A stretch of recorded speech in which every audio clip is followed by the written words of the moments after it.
UKLO 1 year masters. No IELTS required up to 5 years visa. High visa success rate. Sir నేను మిమ్మల్ని ఏమి ఇక్కడ ప్రశ్నలు ఏమి లేవు సార్. మిమ్మల్ని ప్రశ్నలు అడిగే అంత ఇది కాదు. ఇన్ జనరల్ గా నాకున్న డౌట్స్ కొన్ని నా జర్నీలో మీ జర్నీలో నేను చూసినవి ఇప్పుడు జరుగుతున్నవి. ఆ డౌట్లు మాత్రం అడుగుతాను సార్.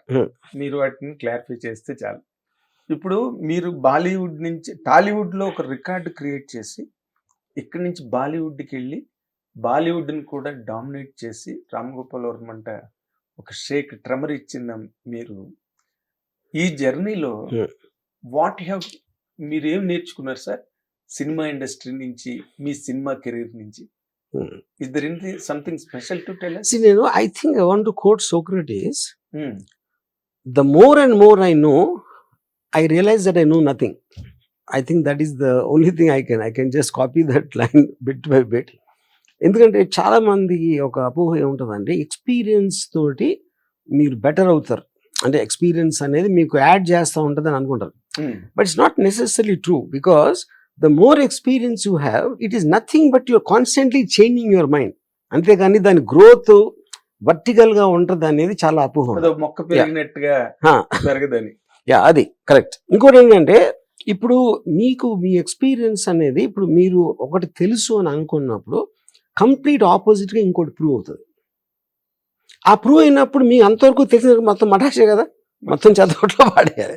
సరే ఇది కరెక్ట్ మాట అని దీని మీద మళ్ళీ మనం రీసెర్చ్ చేసి అక్కడికి వెళ్ళాక మళ్ళీ ఇంకోటి ఏదో అడిగి మళ్ళీ ఇది కొలాప్స్ అవుతుంది. So you are actually going up and down you're not going up. అప్పుడు ఇంక నేర్చుకుంటాం అనేది ఉండదు. అంటే సో ప్రాబబ్లీ ఇప్పుడు నేను శివ తీసినప్పుడు ఒక 35 years పైన అయిపోయింది కదా, ఆ టైంలో నాకు ఎంత తెలుసో ఈ టైంలో కూడా నాకు అంతే తెలుసు అని ఒకలా చెప్పొచ్చు. ఆ టైంలో నాకు ఎంత తెలీదు ఈ టైంలో కూడా నాకు అంతే తెలీదు అని చెప్పొచ్చు. ఇంకోటి ఏంటంటే సినిమా హిట్ టు ఫ్లాప్ అని నేను చాలాసార్లు ఇంటర్వ్యూలో చెప్పాను. హిట్ అనేది యాక్సిడెంట్. అది నేను హిట్స్ అండ్ ఫ్లాప్స్ నాకు అర్థమైంది. ఎందుకంటే that's all part of the game. ఎవరికైనా ఎంత గొప్ప డైరెక్టర్ కైనా అండ్ లైక్ దట్ మీరు గొప్ప డైరెక్టర్ అయినా మీకు కూడా కొన్ని తప్పలేదు. కానీ బట్ మీరు సినిమా ఇండస్ట్రీకి అంటే గర్వంగా నేను నా కాంట్రిబ్యూషన్ ఇది ఫిల్మ్ ఇండస్ట్రీకి ఏది బాలీవుడ్ ఆర్ టాలీవుడ్ అని చెప్పాలంటే మీరు ఏం చెప్తారు sir? I feel lot of independent directors అంటే ఒక మోసలాగా ఒక టెంప్లెట్ లాగా చేసే సినిమాల నుంచి ఇలా తీసినా ఆడుతుంది అనేది ఫస్ట్ టైం ఐ థింక్ శివతో ప్రూవ్ అయింది. దానికి ఇన్స్పైర్ అయ్యి చాలా మంది రావటం అనేది I feel happy about that. అంటే ఫర్ ఎగ్జాంపుల్ అంటే ఇప్పుడు ఐఎమ్ టాకింగ్ అబౌట్ 89-90లో శివ వస్తే అప్పుడు పూరి జగన్ నుంచి మొన్న సందీప్ పంగోల్సో side on TV is most influenced by my అని, లేకపోతే KGF 2 డైరెక్టర్. అంటే వాళ్ళు 2020s అంటే నియర్లీ 30 years అయిన తర్వాత కూడా their interest in cinema shaped up from Shiva అనేది డెఫినెట్లీ ఐ ఫీల్. అంత మాత్రం నేను ఆ క్రెడిట్ తీసుకోలేను. ఎందుకు తీసుకోలేనంటే నేను కూడా అలాగే ఇన్ఫ్లుయెన్స్ అయ్యాను. అది గాడ్ ఫాదర్ అవ్వచ్చు. మీరు తెలుగు డైరెక్టర్లకి ఎవరు అంటే నాకు తెలుగు డైరెక్టర్స్ లో సౌత్ డైరెక్టర్స్ అంటే తెలుగు డైరెక్టర్స్ డెఫినెట్లీ లేదు. కె బాలచందర్ గారు డెఫినెట్లీ ఇన్ఫ్లుయెన్స్ మీ. ఆయన ఎర్లీ ఫిల్మ్స్ ఇది కథ కాదు, అంతులేని కాదు. ఇన్ఫాక్ట్ నేను మొన్న ఏదో సందర్భంలో యూట్యూబ్లో ఇది కథ కాదు సినిమా చూసాను కొంతసేపు. ఐ వాజ్ సర్ప్రైజ్ ఎంత అంటే taking short composition, camera movements, editing cuts అన్ని ఆల్మోస్ట్ అన్ని నాలా ఉన్నాయి అనుకున్నా. నాలా ఉన్నాయంటే అక్కడి నుంచి నేను తీసుకున్నా. కానీ మన మనిషి సైకాలజీ ఏంటంటే ఒక పర్టికులర్ టైంలో మీరు అబ్జర్వ్ చేసుకుని మీదే అనుకుంటారు. Because no human being is actually మీరు పుట్టడంతో ఇవి రాదు కదా. మీరు అక్కడ పికప్ చేసుకుని పుస్తకాలు, సినిమాలు, మీ పెద్దలు చెప్పిన, టీచర్స్ చెప్పిన, మీ ఫ్రెండ్స్ ఎక్స్పీరియన్సెస్ వాటిలో కొన్ని తీసుకుని అవన్నీ ఒక కలెక్టివ్ గా అయి మీ పర్సనాలిటీ ఏర్పడుతుంది. అప్పుడు మీరు చాలాసార్లు సోర్స్ కూడా మర్చిపోవచ్చు. సో నేను ఇది కదా కాదు డెఫినెట్లీ నేను షాక్ అయిపోయాను అసలు ఎంత. ఇప్పుడు అదే సినిమా అదే టేకింగ్ లో ఇవాళ ఎవరైనా తీసుండే 100% నేనేమో నా ఇన్ఫ్లుయెన్స్ తీసుకుని అనుకునేవాడు. నా అనేది పాయింట్. కానీ నేనేం చెప్పాలి, బాలచందర్ ఇన్ఫ్లుయెన్స్ తీసుకుని చెప్పాలి.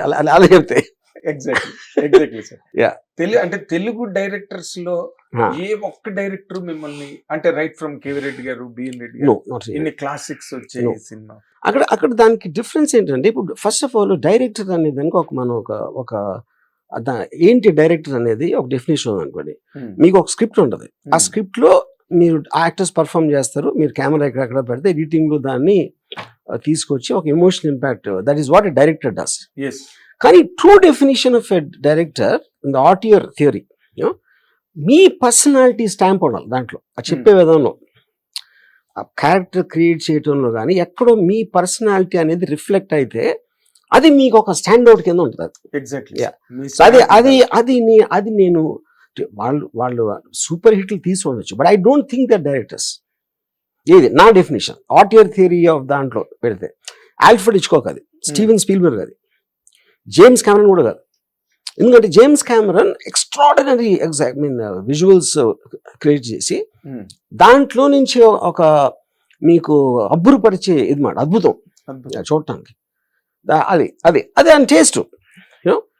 బట్ ఇప్పుడు స్పీల్బర్గ్ ఉన్నాడు అనుకోండి, మామూలు చిన్న కార్లో ఒక చిన్న క్లోజప్ ఆఫ్ జురాసిక్ పార్క్ లో ఒక వాటర్ అది డైనోసార్ చూపించే ముందు జస్ట్ ఒక చిన్న సౌండ్ వచ్చి ఆ వాటర్ కొంచెం కదులుతూ ఉంటుంది ఆ థంప్ కి. That is for me directorial genius touch, Jaws లో కూడా. సో కెమెరాని కథ చెప్పటానికి, కెమెరా అనేది క్యాప్చర్ చేయడానికి విజువల్ ని, దాన్ని ఒక నేరేటివ్ ఎలిమెంట్ గా యూజ్ చేయడంలో డైరెక్టర్ గొప్పతనం ఉంటుంది. That is what I believe. But అప్పుడేంటి మీకు కేవీ రెడ్డి గారు కానీ వినయ్ రెడ్డి గారు కానీ డైలాగ్ ఉంటుంది, యాక్టర్స్ అది just very very template form లో షూట్ చేస్తారు, సైషన్ షాట్ ఈ shot, this nothing for you to discuss. ఏది మీరు కేవీ ఆ సినిమాలు ఎప్పుడు మీరు డైలాగ్ గురించో పాట గురించో దాని గురించి మాట్లాడతారు కానీ you don't talk about shots. Exactly sir. Which is what you do with Spielberg or Alfred Hitchcock. అది నేను చెప్పేది. అంటే ఇప్పుడు ఎవరికైనా కేవీ రెడ్డి గారు అనేది లెజెండ్ కాబట్టి కేవీ రెడ్డి గారు డైరెక్టర్ కాదు అంటే ఏంటి అని అనిపిస్తుంది. That is not my intention. దాని putting together also it requires something, but director specific technique for me is about using the camera as a substitute to his own personality. Wow. Yeah, great sir. Really, and a recordable sentence this is about cinema and about the evolution of cinema lo. This is wonderful sentence. Really, we can put it on a wall in any cinema office. ఇప్పుడు for example నేను శివ తీసినప్పుడు నేను అసలు కథ చెప్పలేదు. చాలా మంది first of all శివలో అంత కథ లేదు to start with, very simple story అది.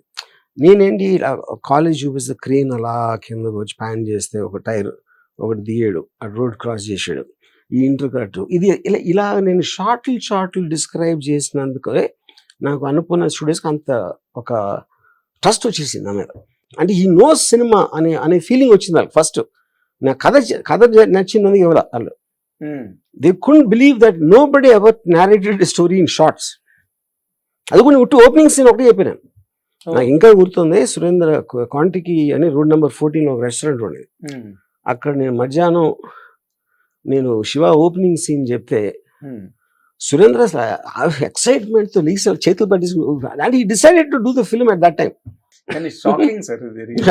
ఎందుకంటే మొత్తం 2.5 గంటలు కథ చెప్తే గానీ ఒప్పుకోవడానికి కూడా భయపడే ఇండస్ట్రీలో ఒక సీన్, అది కూడా ఆ టైంలో. ఇప్పుడు అంటే చాలా ఎగ్జాంపుల్స్ ఉన్నాయి మీకు, కొత్తగా వచ్చి డైరెక్టర్స్ ఎక్స్పీరియన్స్ లేకుండా చేసిన వాళ్ళు ఇప్పుడు చాలా మంది ఉన్నారు.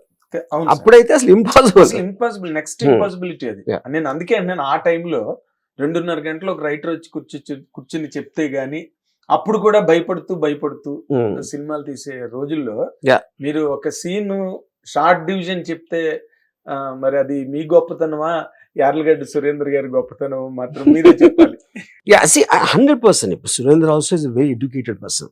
ఆయన కూడా అప్పుడే యుఎస్ నుంచి వచ్చి అది అంటే is not like a typical producer. ఆయన ఎడ్యుకేషన్, ఆయనకున్న sensitivity, his personality, all of them together definitely. అంటే ఆయన వచ్చినప్పుడు కూడా ఆయన ఎంతసేపు రావు గారి ఇల్లు based on sound of music లేకపోతే ఇలా ఉండేది ఆయన థాట్స్ అని. ఆయన అంటే ఇప్పుడు నేను చెప్పగలిగే ఒక నాకు టాలెంట్ ఉన్నా సరే రిసీవ్ చేసుకోవడానికి అక్కడ ఉండాలి కదా. That's what I am saying sir. ఇప్పుడు